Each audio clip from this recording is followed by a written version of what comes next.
The music you have just heard invites us to arrive, to settle body and spirit, and to prepare for this time of worship.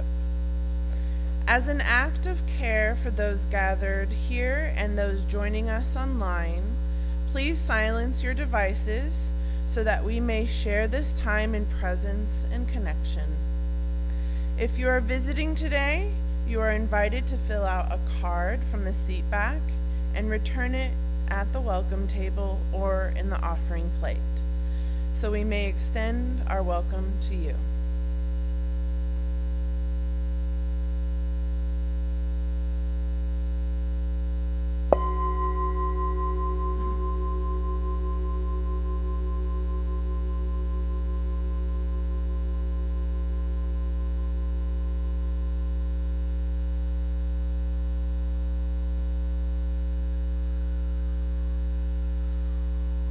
Please know that whoever you are, wherever you are from, whomever you love, wherever you are on life's journey, you are welcome here. Good morning. Welcome to San Gabriel Unitarian Universalist Fellowship. Whether you are here in the sanctuary or joining us online, whether for the first time or the 1,000th, we are glad you are here. My name is Jamie Moore. My pronouns are she, her, and I'm honored to serve as your lay leader this morning. I'm also excited to be coming up on 1 year of attending and being a member at San Gabriel Unitarian Universalist. And I'm so glad to be part of this loving and welcoming fellowship. San Gabriel is part of a larger movement of Unitarian Universalist congregations working together for a just, peaceful, and sustainable world. And here in this community, we begin that work by sustaining one another in love.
We're also here in a land that we know has the richest and poorest divide in this nation. So with all those sobering thoughts for today, Social Justice Sunday, post-Christmas, we're to look for light, hope, joy, and love. We invite you to be a part of that.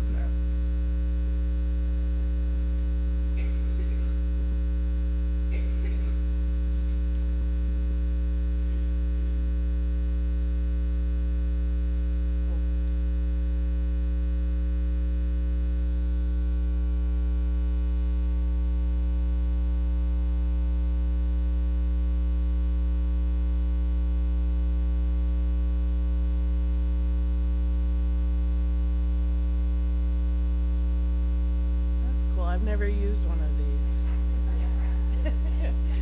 these. Please recite after me the words to light our chalice. We light this flame to remind us. Love is the center. As we grow and connect, mature and deepen, love is our center. When the light of truth burns all else away, love endures. Let us greet this day in song.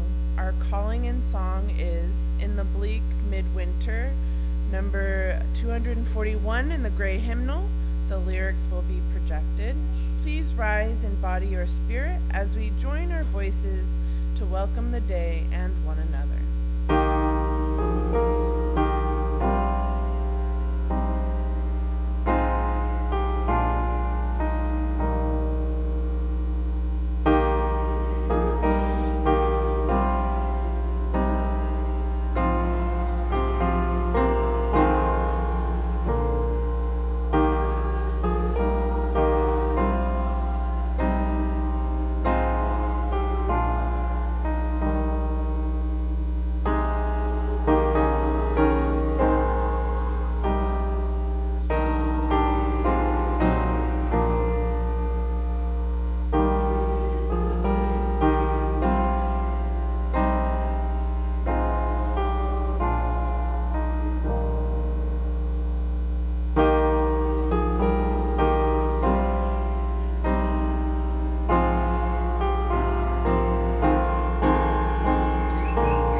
Morning.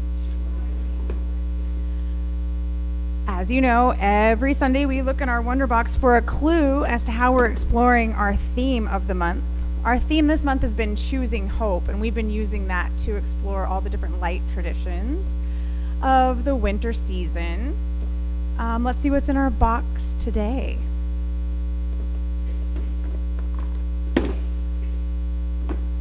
We have a wipe-off board and a dry erase marker. What does this have to do with choosing hope? Do you have an idea? We draw on it, and then what? We erase it. That's right. Anyone have a clue of what that might have to do with this time of year? What do you think?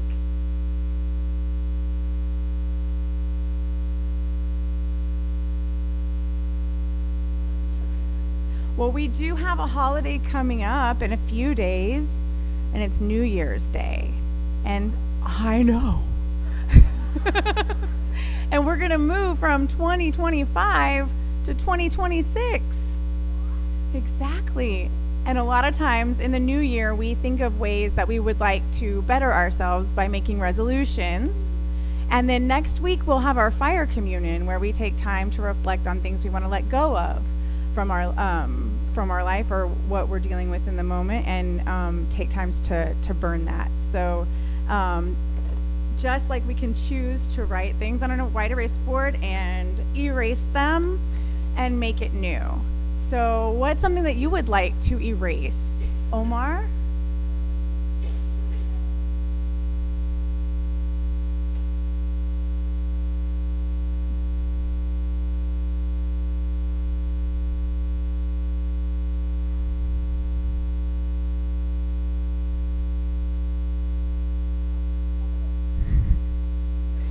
What he said.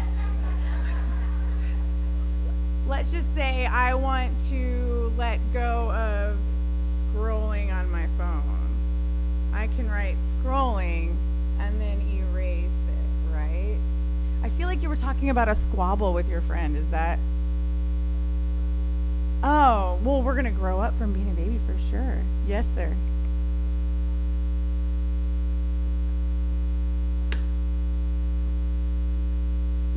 That's all right.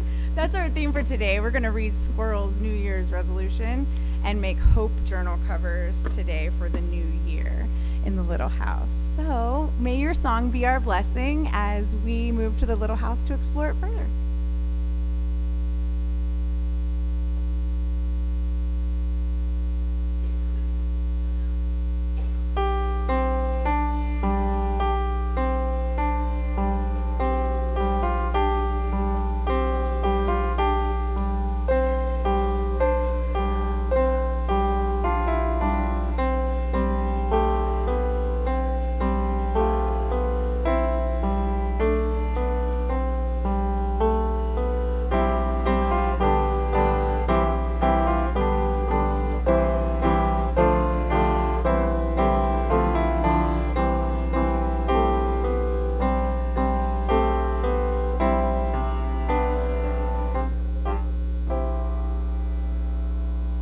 Time in the service where we share joys or concerns that we may have brought with us this morning. Jamie's got the microphone. If you have a particular joy or concern, you raise your hand and she'll bring you the microphone. You can share it with us.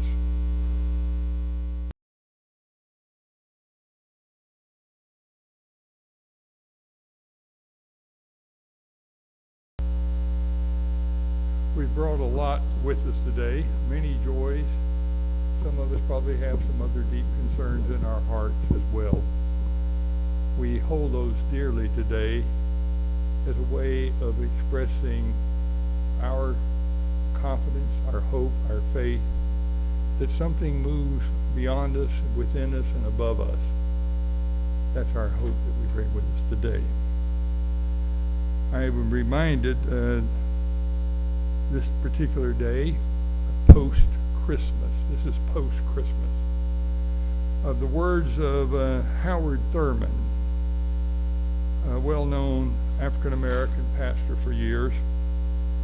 He said this about post-Christmas.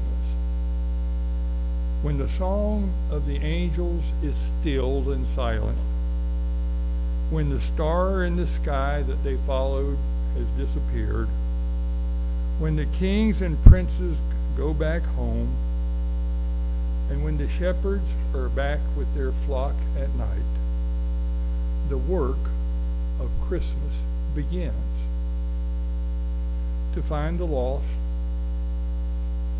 to heal the broken, to feed the hungry, to release the prisoner, to rebuild the nations, to bring peace among the people, and to make music in the heart. Our song of yearning today in this post-Christmas season is a carol. It's entitled, Though Bethlehem Was Not a Peaceful Town, which is sung by Kat Rubush and accompanied by Molly Hornbuckle. It's going to play. I've been asked not to mention who the composer of this piece is, so you'll have to figure that out on your own.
can thank Molly for accompanying this piece and for the special singer of this particular hymn that Bill recruited for us. So thank you both.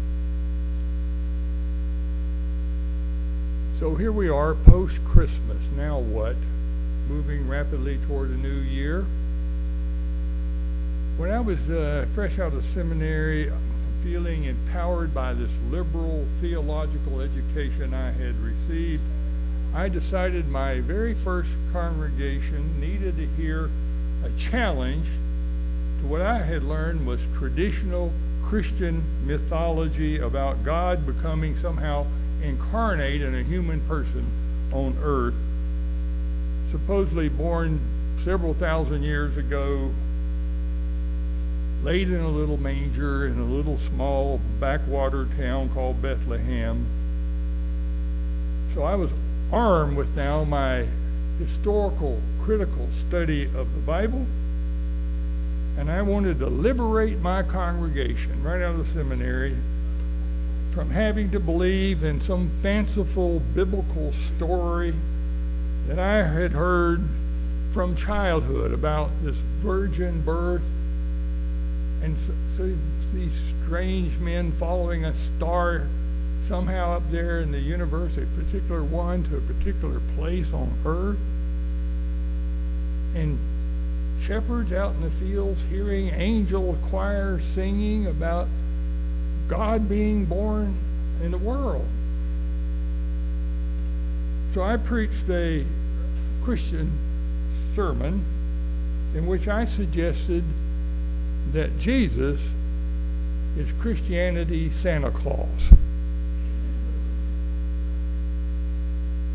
I was pretty proud of myself. I said,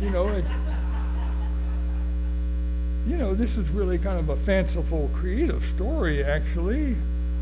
And so I said, the church has reworked this thing over the ages. It wasn't a first-hand report. The Gospels weren't written to hundreds of years after the so-called event. So no telling who made up what part of any of this story.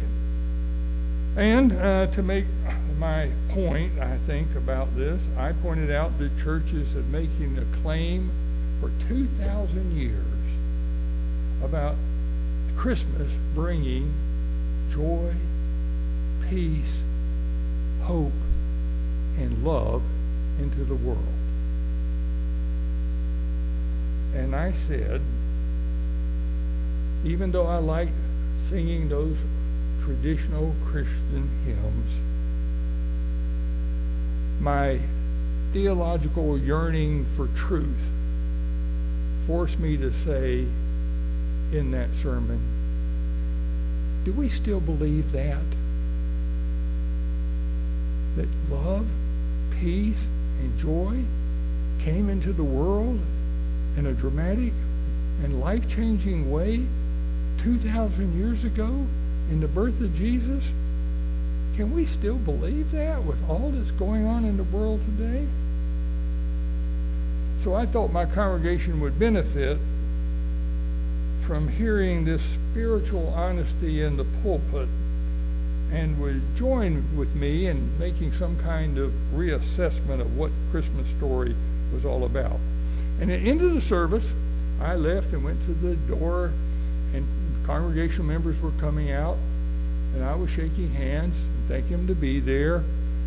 And her name was Lucille Summers. She was a retired elementary school teacher for 40 years. And she was the first person to come out of the sanctuary. As I shook her hand, she said to me in a real soft voice, I know those biblical stories are filled with mythology. They're not factual, but they offer me hope. They offer me a sense that we should be looking for light in the midst of all the darkness in the world. I came here this morning wanting to hear that word.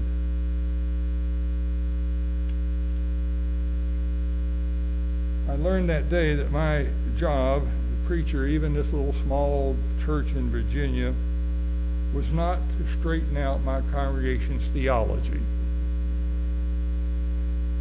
It was to help them find some good news in the midst of all of the bad news that was going on in the world around us.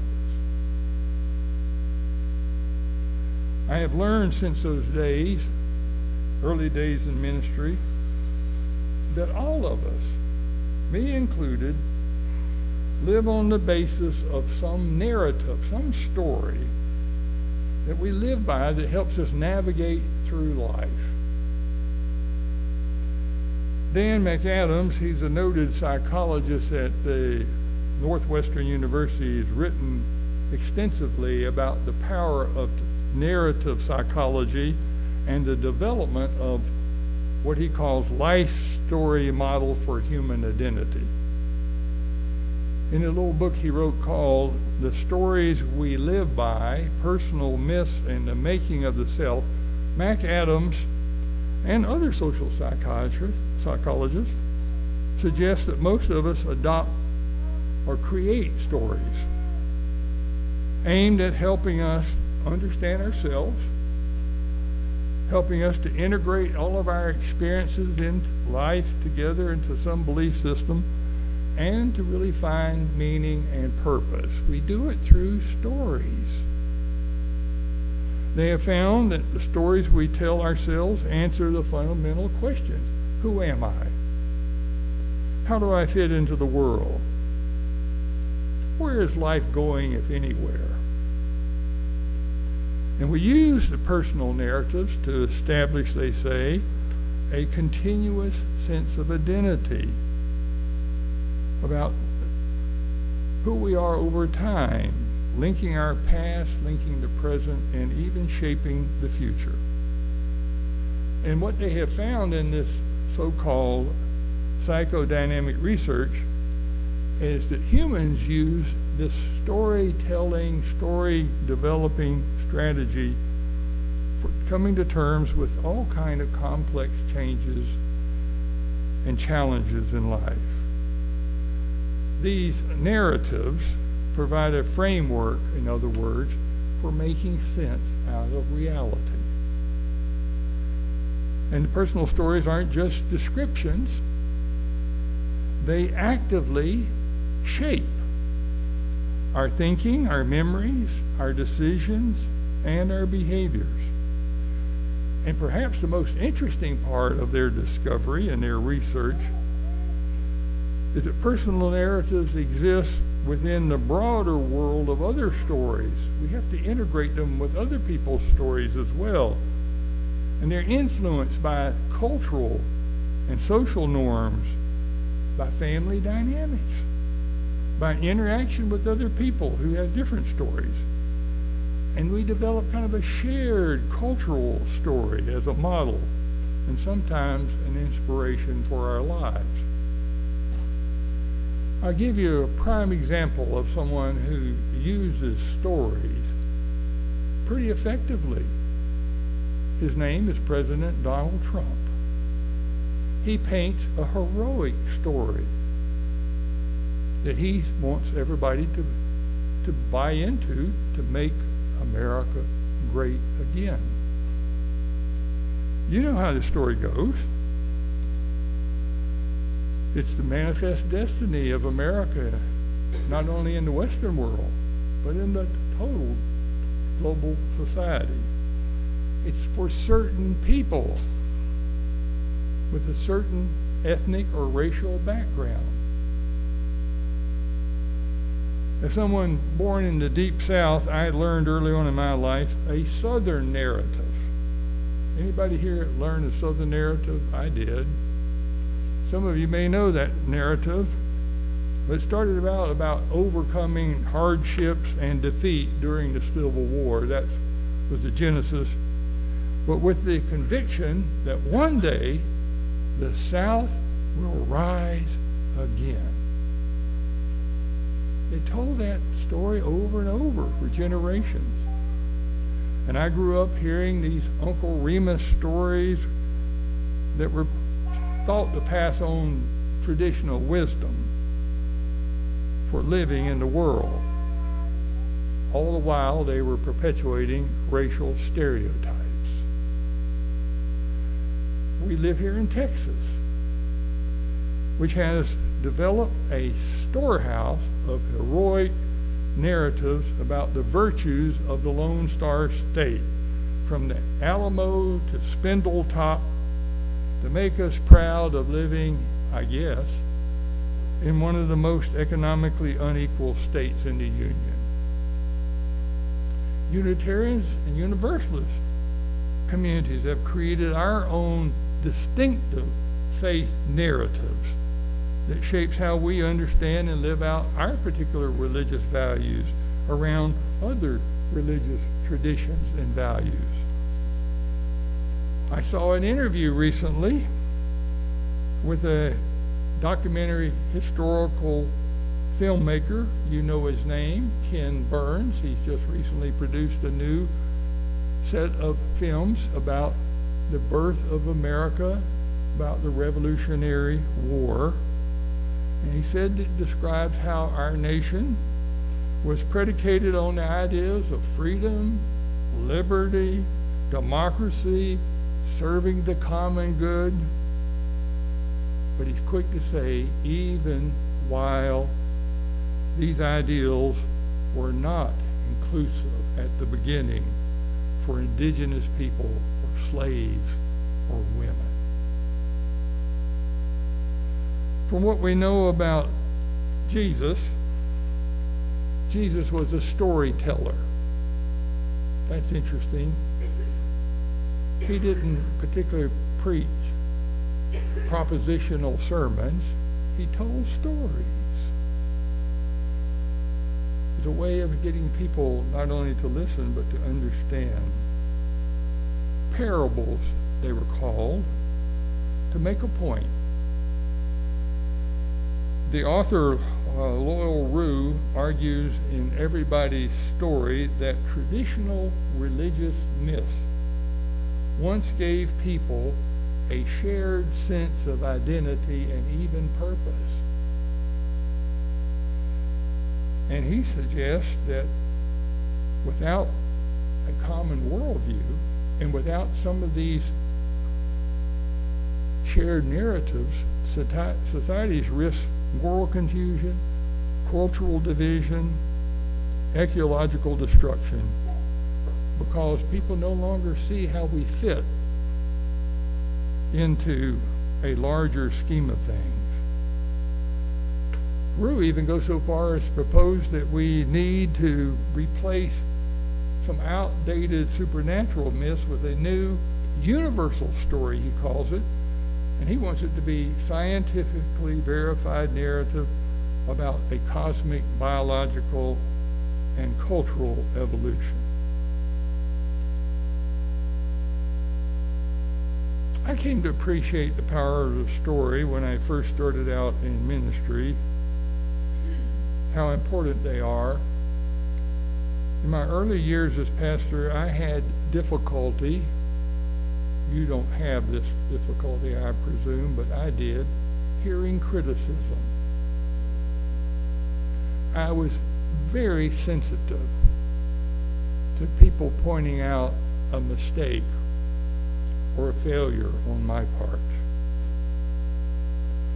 So it started to bother me, and I decided to go see a therapist in Dallas who was well known for helping ministers. So I made an appointment, and I went and I started telling him the struggle I was having hearing criticism for people in my congregation, even from my wife. And he said, well, could you tell me the first time that you were aware of being sensitive to disappointing somebody? I said, oh, yes. And I told him the story about my dad was an avid baseball fan, and I went and played Little League baseball just to please my dad, but I could never get my dad to come to any of the games. And I'd keep asking him. He was always busy at work. And near the end of the season, I'm standing out in the left field, and I see my dad's car finally pull into the parking lot. And he gets out, and he walked out to the left field fence where I was playing. And he stood there.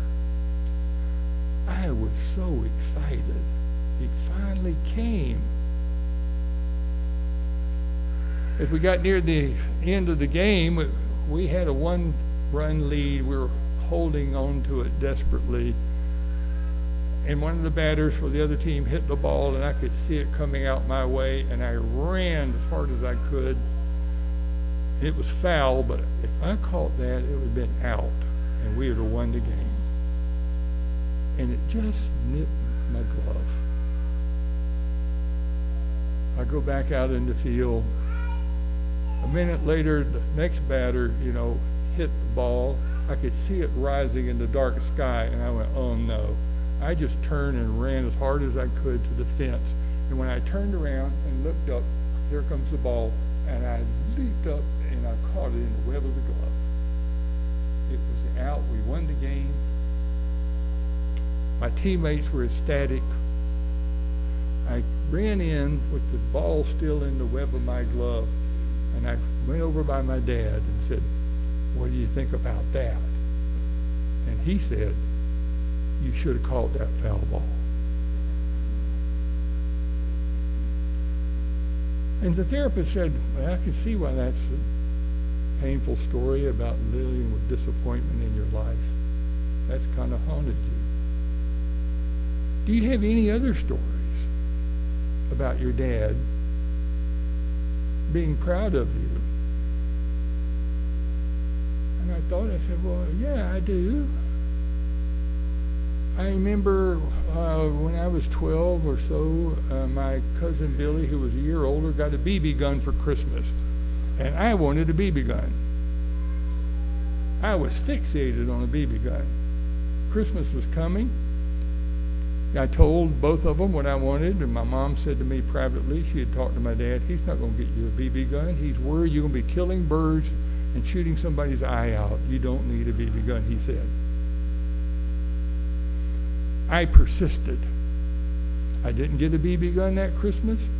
My birthday was coming in July. Only thing I wanted, a BB gun. That's it.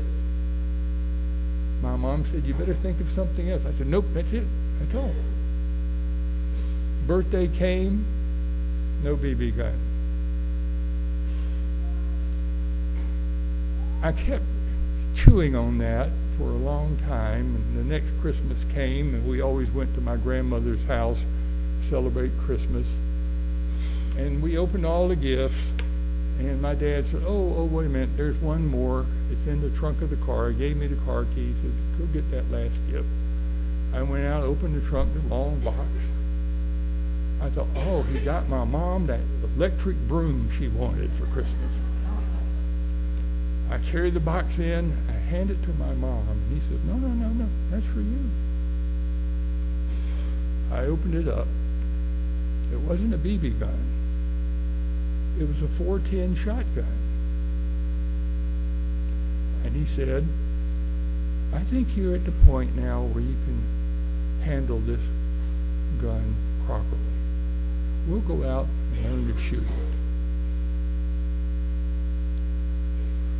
I suddenly became the envy of all the other boys in the neighborhood. And the therapist asked me this question. You've got two different stories.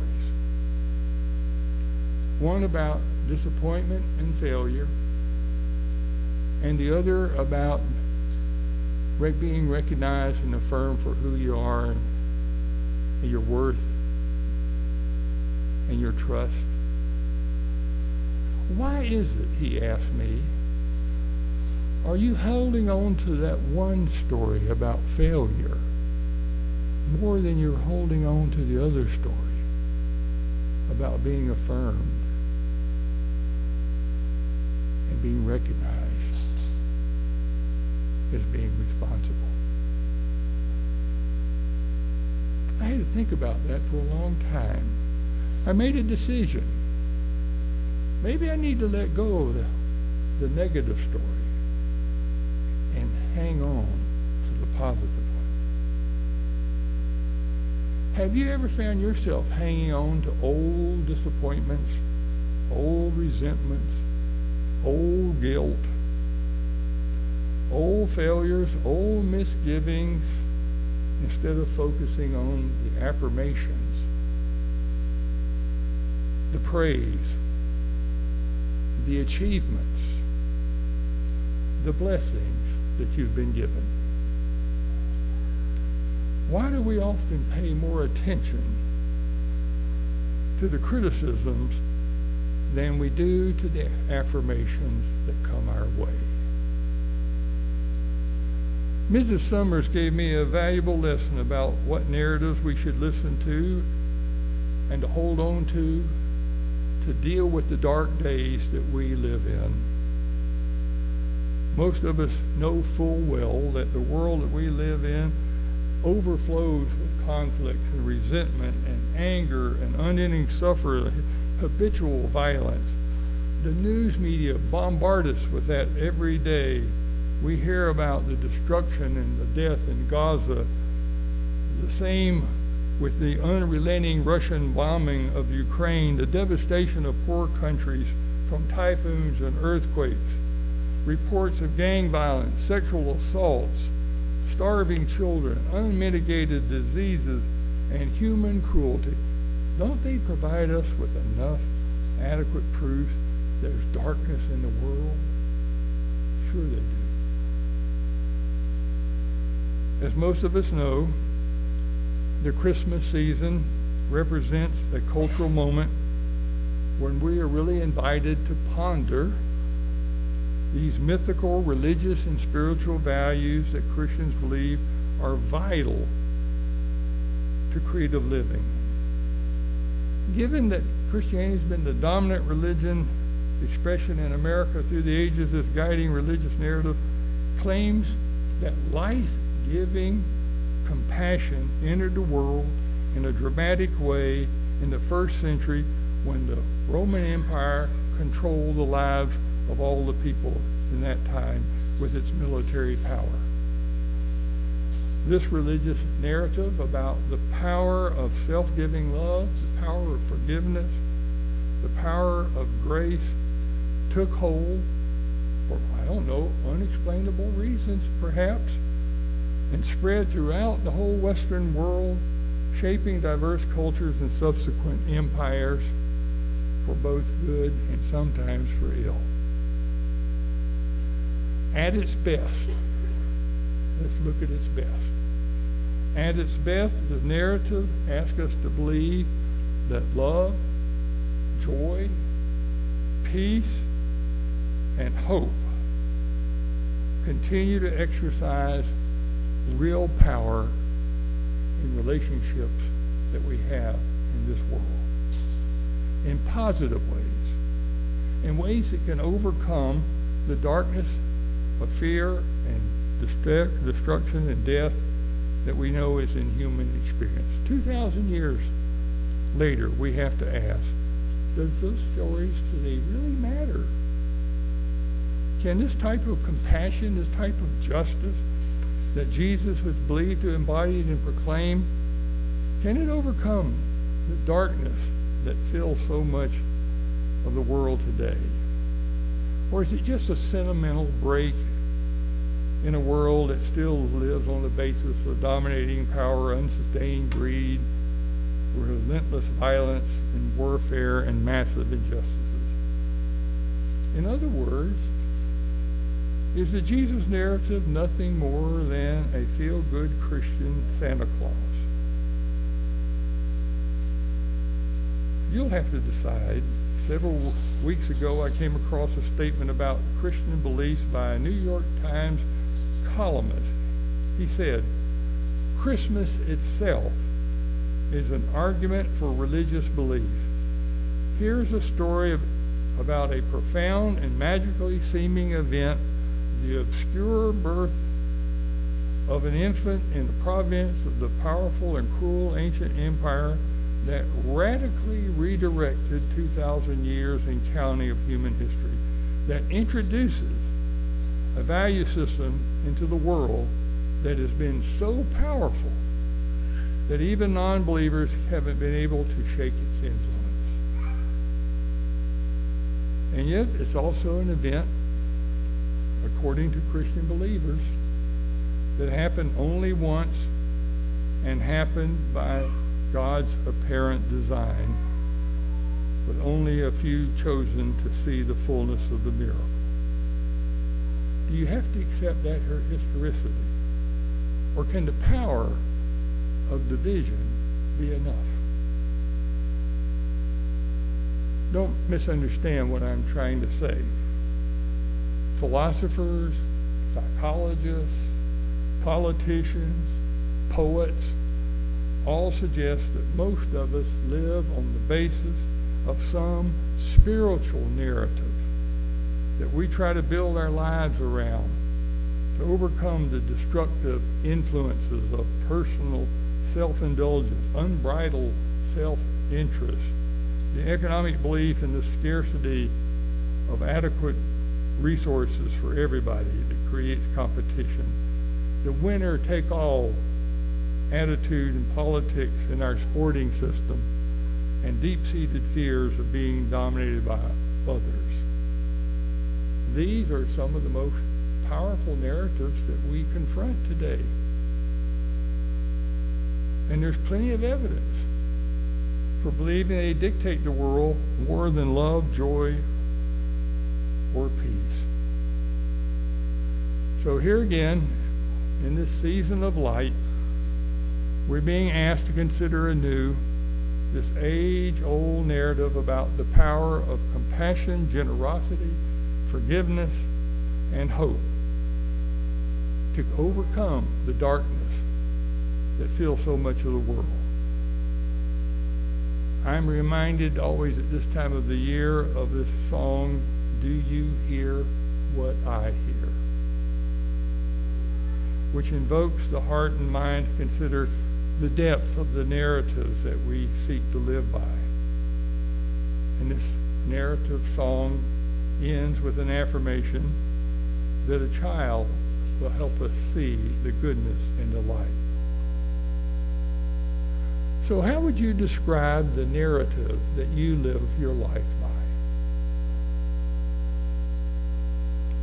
How would you tell the story of the narrative that shapes your life most fully? Particularly in the dark moments. What beliefs keep you going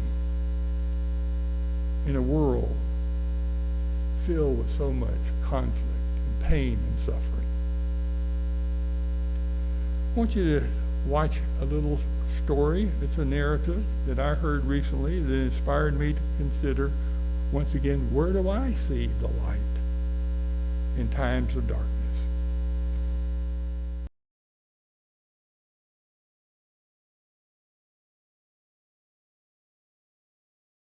So do the stories that you carry around with you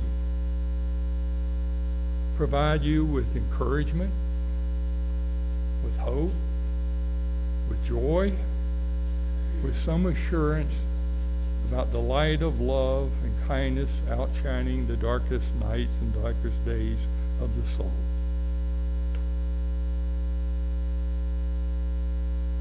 If not, maybe you need to look for some stories that do and make them a part of your own life story. Amen.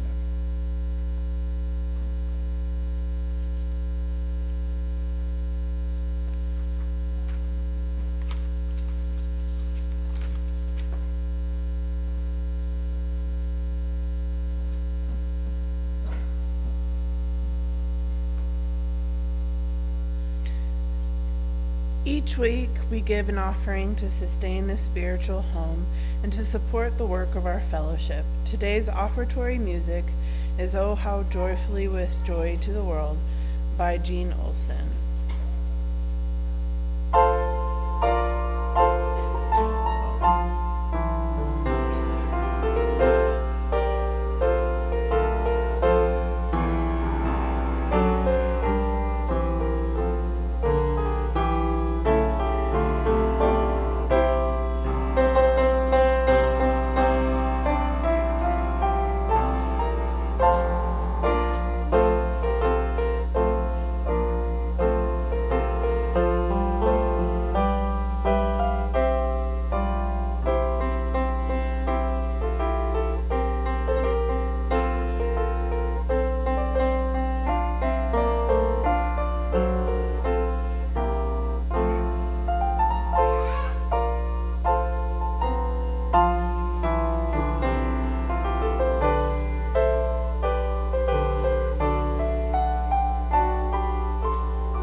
covenant, promises we make to one another and to the world.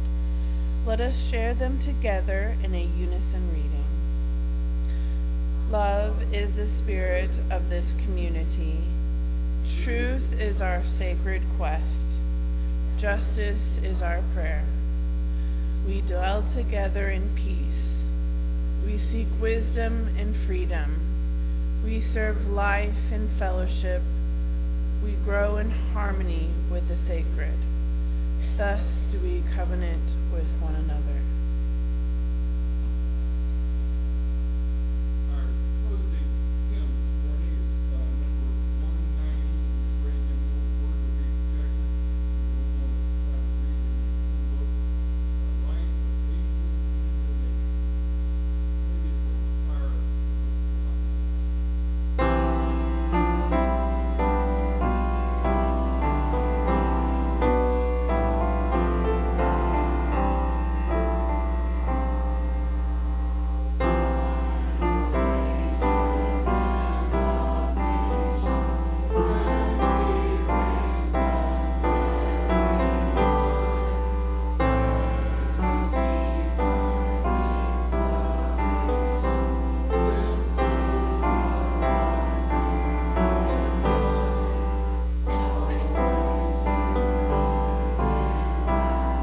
for life.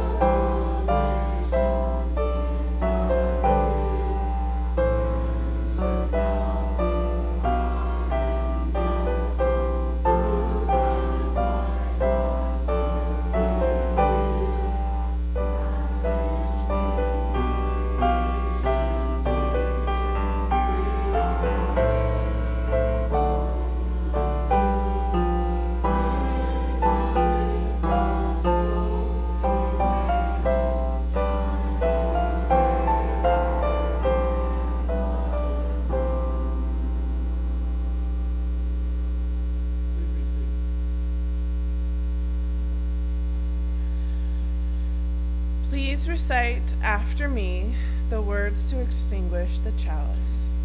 We extinguish this flame to remind us love remains at this. Love is the center. As we explore and rest, engage and heal, love is our center. When only ashes remain, love endures.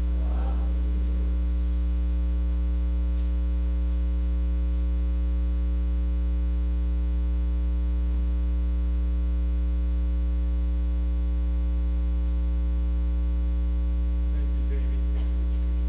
Before we dash over to refreshments, we always have some announcements. I call your attention to the little sheet that you received this morning. Please note the announcements that are there, particularly about the new member orientation that's coming up on January the 11th from noon to 2. There's a sign-up sheet in the back table. If you want to be a part of that orientation, we ask you to please sign that. You'll see listed there coming up here in January. The first session will be on the 11th of January is a new education class for adults on Stoicism. Anybody know what Stoicism is? 2 people. Okay, you'll learn, So we invite you to take part of that. It's over in the fellowship house at 9:30 a.m. There are other announcements here that need your attention, but Rob gave me one. Came a letter to our church from Southwestern University.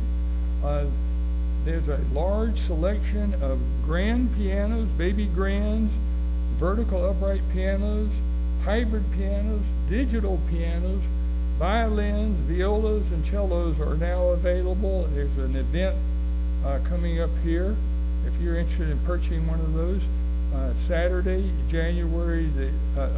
Thursday to Saturday, January 8th to the 10th in the Alma Thomas Fine Arts Center. So if you've been looking for that cello or that upright piano, here's your opportunity to go buy one over at Southwestern University. Any other announcements anybody needs to make this morning? Well, now we're to leave here. So I want you to leave this morning with the light of joy, peace, hope, and love. And take that with you into the world. And remember the stories that shape your life and give you those things.